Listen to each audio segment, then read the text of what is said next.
concretar esa calidad de educación bilingüe si no existe un presupuesto de personal para ir a supervisar. Tal vez el término supervisar no es lo aplicable, sino para acompañar los procesos de educación bilingüe. En otras palabras, los docentes estamos olvidados desde las comunidades más recónditas del país. Y no solamente es el caso de Guatemala. Si vemos el caso de Bolivia, igual pasa, ¿verdad? Solamente podemos prosperar cuando hay una iniciativa esencial por parte de las autoridades del Ministerio de Educación o del gobierno. En este caso, hemos tenido una experiencia del caso de Bolivia. Cuando estuvo Evo Morales como presidente, ahí se potenció educación bilingüe, pero no solamente el hablar en dos idiomas o de tener relación entre dos culturas, sino ellos escribieron varios libros. En este caso, docentes tuvieron la iniciativa de escribir varios libros. Yo tengo varios materiales sobre epistemología indígena, sobre educación bilingüe desde los pueblos de América Latina. El día en que ustedes quisieran tener en su poder ese material, con mucho gusto se los puedo compartir, ¿verdad? Porque, vuelvo a repetir, empoderémonos del conocimiento de otras culturas, no nos encajemos, no con el hecho de que yo sea indígena o maya, me voy a encajar, porque hay otro punto también donde nosotros llegamos al extremo de ser indigenista. O sea, solamente me encierro en mi propia cultura y ahí termino. No es la solución para estas realidades, ¿verdad?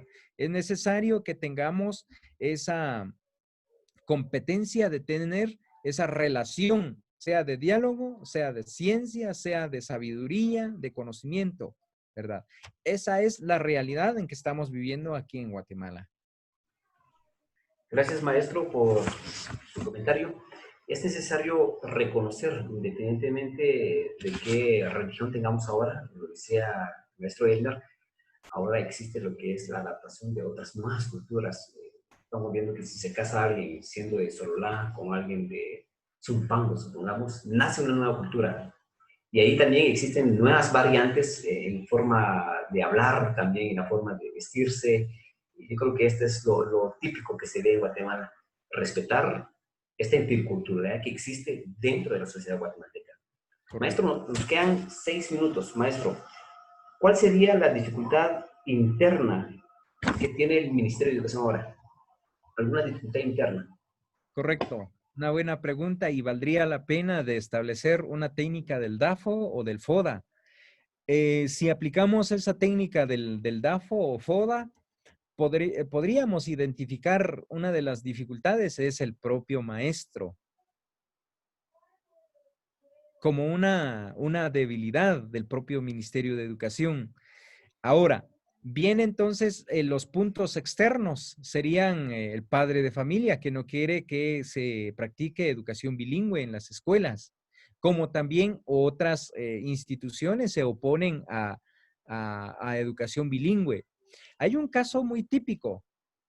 Se vivenció dentro del Ministerio de Educación en el 2011 cuando vinieron la mayoría de las plazas que eran bilingües. Entonces, los propios alcaldes se opusieron, no querían educación bilingüe en el municipio. Los propios maestros se opusieron porque no tenían la constancia de bilingüismo para aplicar a esa plaza de educación bilingüe.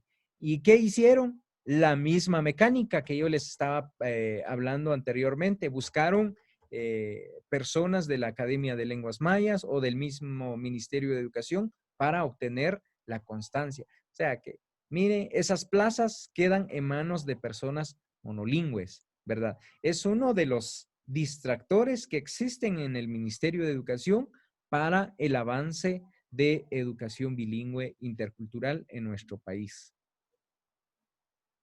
Maestro, podríamos decir a nivel nacional que existe de urgencia una educación bilingüe intercultural en todas las aulas.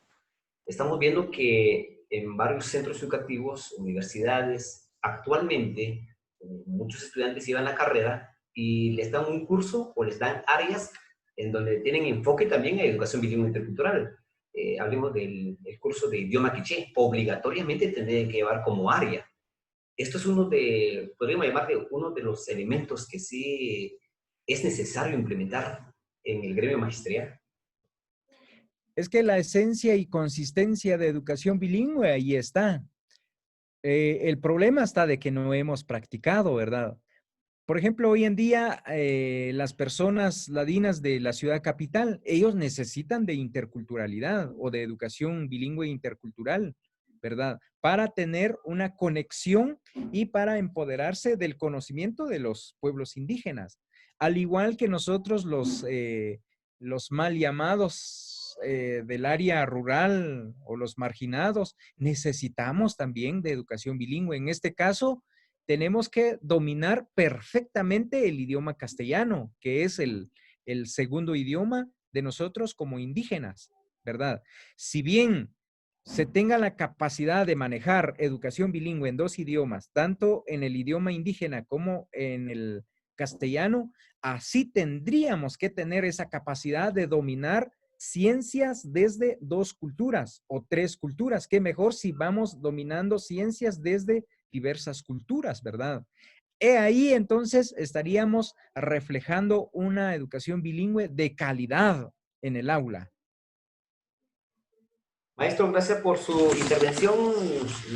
Bueno, en este caso ya estamos llegando ya a la recta final de nuestra programación. Nos atrasamos un poquito por ahí.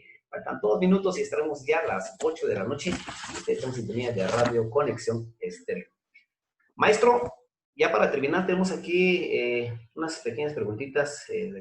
Vamos a ver por acá, unas preguntitas. Dice, tenemos aquí a Santiago Zarate, dice, ¿cómo eliminar la corrupción por extender constancias bilingües? Dice, ¿cómo eliminar la corrupción en este caso cuando extienden constancias bilingües? Considero que es un tema del futuro porque hoy en día es un poco difícil. Hay una experiencia real y les voy a comentar eso a raíz de eso. Un señor que se dedica a la venta de maíz se fue a la costa a obtener su mercadería, alquiló un camión y se fue con 22,000 quetzales de capital. Entonces, como es maíz mexicano, es contrabando. Entonces, él venía de la costa en el territorio guatemalteco cuando fue cooptado por la policía. No solo que él solamente había reservado 300 quetzales para comida y combustible cuando fue sorprendido con esa cantidad de maíz. Entonces, él dijo en su versión, gracias a la bendita corrupción, di los 300, no comí, a comparación de que se hubieran llevado el camión que no era mío y mis 22,000 de capital, dijo. O sea, es un tema del futuro. O sea, ahí es complicado hablar de esos temas para darle una solución hoy en día. Pareciera que esto va de la mano, ¿verdad? Siempre está a la par de la corrupción y a la par va aquella persona legalista, usted. Pero El, bueno, término, el término que dijo, gracias a la bendita corrupción, regresé con mi capital de 22,000 más el camión que fue prestado, ¿verdad? ay, ay, ay. Imagínense cómo estamos viviendo actualmente. Pues es un tema de empezar a cortar ya, a ver dónde empezar a cortar telas ahí y seguir con este proceso, pero lo importante es, como mencionamos aquí en este tema, el cambio está entre nosotros. Recuerde, usted me está escuchando en este momento, pues nosotros estamos utilizando la lengua franca, que es el idioma español, pero usted puede expresarse en todo momento y está libre en cualquier lugar, en cualquier centro público, su idioma materno. Puede tener traductores también, si no logran. Y por eso cuando a uno lo detienen, a veces le dicen, usted tiene derecho a un su abogado, ¿verdad? Porque todo lo que dice está en su contra. Por si decimos alguna palabra que puede ser que esté en contra de nosotros, ¿verdad? Gracias por estar con nosotros. Llegamos ya a la recta final, 8 de la noche con un minuto, a ver si no nos jalan de las orejas por acá. Maestro, para despedirse de toda la audiencia a través de Radio Conexión Estéreo, su último mensaje, maestro. Correcto, muchas gracias. En realidad me impresiona el equipo que han seleccionado para escuchar estas conversaciones, esta tertulia. Considero que hay mucho que aportar, compañeros. si hay docentes y si no, como padres de familia. Tenemos que aportar demasiado para educación bilingüe.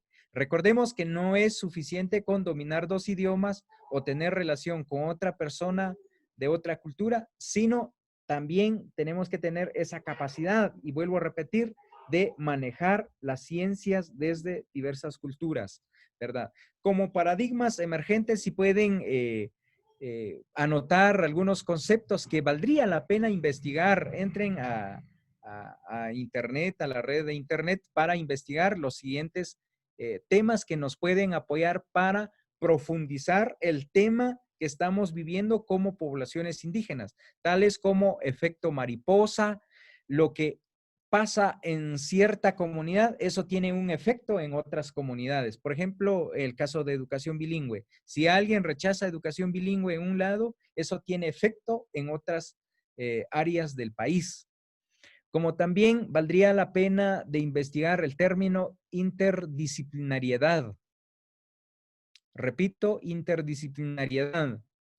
Punto número 3, también valdría la pena investigar qué es holismo para la preparación integral del ser humano. Intercientífico, hay un término muy famoso para el tiempo contemporáneo, el intercientífico, es decir, cómo manejar las ciencias en una sola persona. También valdría la pena de investigar Pensamiento complejo de Edgar Morin. Yo les insto para que investiguemos esos puntos. La pluralidad del pensamiento, la democracia cognitiva, y así, con esos términos podemos profundizar el conocimiento desde distintas culturas del mundo. Y les agradezco de manera muy especial por la oportunidad que me confirieron para estar con esta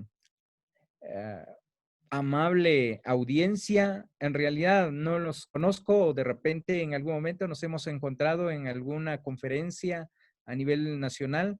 Pues para mí ha sido un placer enorme el haber compartido con ustedes. Gracias, maestro. Tenemos aquí, por último, viendo aquí en el chat, dice, se le agradece por la presentación. Santiago Zarate dice, gracias. Pues dice también aquí Edwin, muy bonita plática. Alex nos dice, vamos a hacer una pregunta de acá. Gladys dice, Maltiosh. No sé por acá, José Antonio Maltiosh Lojobal. Cristina, Vanessa dice, muy interesante el tema, muchas gracias. Y hay más, pero por el tiempo, pues llegamos a la recta final. A Maestro Cardona, que estuvo con nosotros, se le agradece por el tiempo que nos ha cedido para esta oportunidad de la noche, y gracias por habernos acompañado. Nuevamente, a todos los que estuvieron escuchando a través de Radio Conexión, mil gracias. Allá en Controles, a Pascual, gracias por darnos el permiso. Así que, feliz noche al Maestro Cardona nuevamente. Le agradecemos por su valioso tiempo que nos ha dado. Con permiso, gracias. Ventura Conos se despide de todos ustedes. Sigue en programación de Radio Conexión Estéreo. Gracias, Lick.